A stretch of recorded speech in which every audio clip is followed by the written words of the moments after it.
जर्मनीमध्ये आता उन्हाळा चालू झालेला आहे आणि हा सीझन एकदम मस्त आहे फिरण्यासाठी, इथे एक्सप्लोर करण्यासाठी. तर आज मी गेले होते एका बॉटनिकल गार्डनला, ज्याचं नाव आहे रोमबर्ग पार्क आणि हे बॉटनिकल गार्डन येतं डॉर्टमुंडमध्ये. डॉर्टमुंड ही एक सिटी आहे, जी की येते एन-आर-डब्ल्यू स्टेटमध्ये.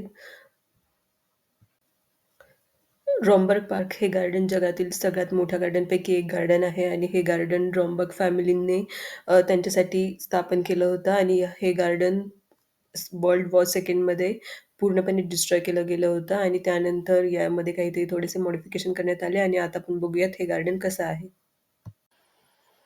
हे गार्डन जवळ-जवळ 68 एकरमध्ये फैललेलं आहे.